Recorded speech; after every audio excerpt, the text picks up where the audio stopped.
Does Tulsi Gabbard have what it takes to run intelligence for America, or is she just likable? Hello and welcome to the next episode of Cylinder Radio. I'm your host, Will Roosh, educator in Los Angeles, bringing viewpoint diversity to all current events. I'm going to talk about Tulsi Gabbard. She was just approved to be in charge of national intelligence for the United States, appointed by Donald Trump and approved by the Senate. And full disclosure, if I had to pick my favorite politician in 2025 America, it would be Tulsi Gabbard. Quick story. I went to my first presidential political rally back in 2020, and it was for Tulsi Gabbard. And I took a train downtown and went, and it was awesome. It was really cool. And she opened with an Abraham Lincoln quote that I had not heard before, that now I use all the time, which is, "I don't like that man. I need to get to know him better." I think that's awesome. She said, I see Yang Gang here. I see Bernie people here. I see Trump people here. We're all Americans. You're all welcome. And it was just this message of unity that is just so cool. And leading up to this, I had interacted with her a bit on my Instagram. I had tagged her in a few things, and then she would respond, and we had some back and forth and talked a bit. And when her rally was over, and she was, typical Tulsi, very unifying message, talked a lot about regime change wars. And it was also about 3 months before the lockdown, maybe 2 months before the lockdown. And she was talking about how we need to get testing kits and all that kind of stuff, that this should be a national emergency to figure out what this virus is. But when it was all over, they said she's on a tight schedule. She can't take pictures with everybody, but we can take a group picture. So we all got up for the group picture, and people were kind of like, kind of pushing their way forward to just like talk to her and everything like that. And I did the same. And I went up and I just said, "Hey, Tulsi, I'm Will the teacher. We've talked a little bit on Instagram."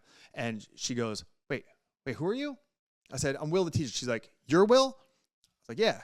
She goes, "Come here." She gave me a big hug. And then we talked a little bit. We talked about the importance of education. We talked about, unifying messages, and she was just really, really encouraging about what I'm doing and about bringing to light the issues that I think were lacking in education for so long. We took a picture. She's like, called her photographer over to take a picture with me, and I said, someday I'd love to work with you, and that still holds true. I can show you the video. Here's the video of when I met her.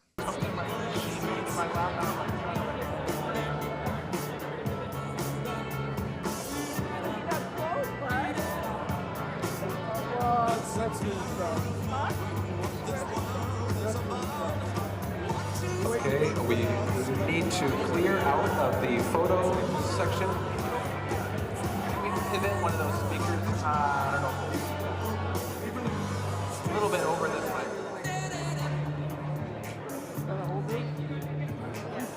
You guys are okay? Is that right?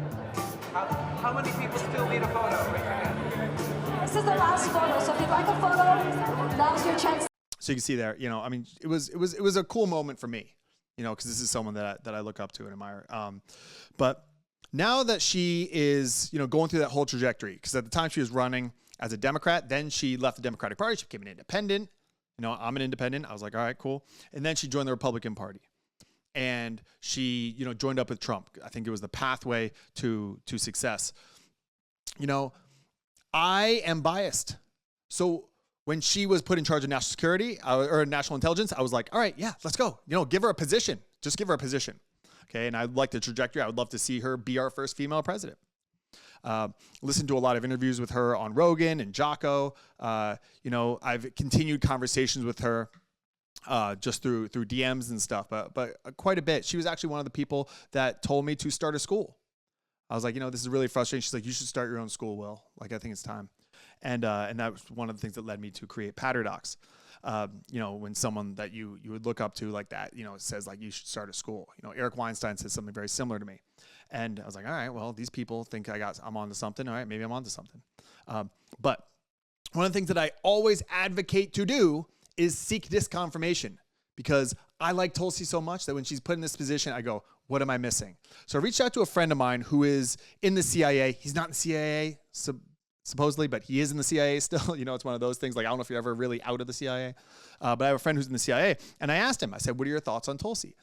And he gave me a good breakdown of why he doesn't like her. So I thought that this was pertinent to share with you guys. So I broke down a couple of things. One is he talked about her meeting with Assad, which is one of the big things that people bring up about her, is that she went and had meetings with Assad in Syria, who, there's good evidence to show that his regime did chemical attacks. He contradicted, U.S. intelligence, the UN independent reports and all that kind of stuff. Like, there's a lot of stuff there that shows that he was really, really bad. And she went and had a conversation with him. And one of the things she advocates for is like, let's talk it out, which I advocate for. So I like it. But what he was saying is, look, this is not the way to do it. All this like Aloha Spirit stuff, you can't do that with these horrible serial mass murderers. Like, I understand what he's saying. He's like, this is a hard job. This is a guy who's been, undercover in crazy places all around the world and like saw the worst of humanity. So his perspective is going to be very different. I think Tulsi, when she was overseas, enlisted, when she was deployed, saw some terrible things, as a soldier. But he said, look, either she's, naive or she's just, too soft, essentially. Maybe she believed that when Assad said he didn't do that, but whether she is denying it or she's naive, he said that those are disqualifying traits for intelligence leadership. He also brought up that she has no real relevant experience. Like this idea of managing large organizations. There's a lot of people within this, CIA, the NSA and everything. Like, has she ever run a big organization? Like Trump, whatever he's thinking about Trump, like he's run big organizations before, at his golf courses and his real estate empire and his casinos and everything. Like, he knows how to be a leader. What has she been in charge of? Can she actually be a leader? She was in Congress, but she hasn't really been like a leader in terms of like running an organization. And that is what she's doing now. So jumping into the deep end with all of these people that are obviously very smart, but also, understand the dark underworld of our planet. He thinks that this risks alliances for America. He said credibility affects intelligence sharing. So he thinks that because she's unqualified, that other nations, our allies, will not share information with her because she can't be trusted, because she is incompetent for that position, so they won't share. And so much in the intelligence world relies on sharing information with our allies. So they're going to go, we don't trust her, because she's also connected with Trump, and a lot of nations around the world don't trust Trump. So they're not going to share very important, pertinent information about our security. I mean, what a heavy job. If there's a massive terrorist attack, it falls on her, like a 9/11 type attack. He said that she's just not fit for the role. To be in intelligence at any level, let alone at the top, requires competence and discretion, and not ideological posturing or misplaced skepticism. Is she too soft, essentially, for the job? Well, I don't know. But I think that this is good pushback. And I think that what we have to do is we have to go, okay, I like her. She's likable. But is this a job where you need to be likable? Why are so many people supporting her? I think that a lot of people are supporting her because they'll choose transparency and they'll choose trustworthiness, integrity over those other things that he mentioned. She has integrity. She stood up against the Democratic Party. She stands for what she believes in. She is someone who has a lot of integrity. She is respected by law enforcement. She's respected by veterans. She's respected by, a lot of people because she has that integrity. She's been on Joe Rogan Experience since the very early days in her congressional run because, he's someone who sniffs out a lot of BS, and he brought her on, and she's just been very transparent. She's done these long form podcasts and stuff. That's the question. Is she too naive for the job? I don't necessarily think so, but who am I? Like, what do I know? This is something that I would say for you guys out there. If you don't like Tulsi, then start looking into why do people like her? Why do people choose integrity and transparency? She'll be open about a lot of things about like what's like the corruption and stuff within our own intelligence, the Edward Snowden stuff.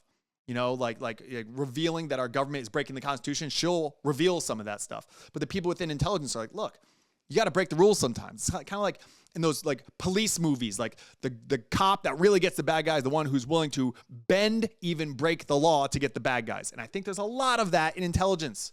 Look at the history of the CIA, all these Operation Mockingbird, Operation, which was like taking over the media, Operation Midnight Climax, which is crazy, where the CIA basically lured people into like brothels and gave them LSD and got them in compromising positions and stuff. If you look at the stuff that intelligence has done or proposed, Operation Northwoods was this idea during the Kennedy administration that they said in order to go fight with Cuba, we need to blow up a bunch of American airliners and blame it on Cuba. Like, they will do what they need to do to win the war, and even if that means cheating, lying, breaking the Constitution. And she's not willing to do that. So I think that the real issue here is the intelligence community that is against her are going, she's not willing to do that, then she's not going to be able to do the job. The job kind of requires you to be immoral, and she's almost too moral for the job. Very interesting. And if you're a Tulsi Gabbard supporter, then what I would say is question, is she capable? Is she capable of running a big organization? And also, is she someone who is willing to do the job that is necessary, even if it means bending the rules? And should we even have an intelligence community, an intelligence apparatus in America that can only operate if they bend or break the rules? These are the questions that you have to ask. I don't know, but personally, I love to see her in a position of power. I think she should be in a position of power. I like her a lot. I think that I will take integrity over a lot of other things. There's a reason why the first time I ever gave a political donation was to Bernie Sanders. In 2015, leading up to the 2016 election. I was very upset when Bernie Sanders was kind of ousted by Hillary Clinton. And again, I don't agree with him economically, but I think he has integrity. I said, you know what? I think that there's enough checks and balances in our government to kind of fight back against his bad economic thinking, because I like the fact that he's kind of been hammering the same nail for the last, however old, he's 300 years old, for the last, 80 years or whatever it is, 60 years. That shows a lot of integrity to me, and that is valuable. But that's just my opinion. I don't know. I'd love to see in comments. I would love to hear from you about what your thoughts are on Tulsi being in this position. Thank you so much for listening, and I'll see you next time.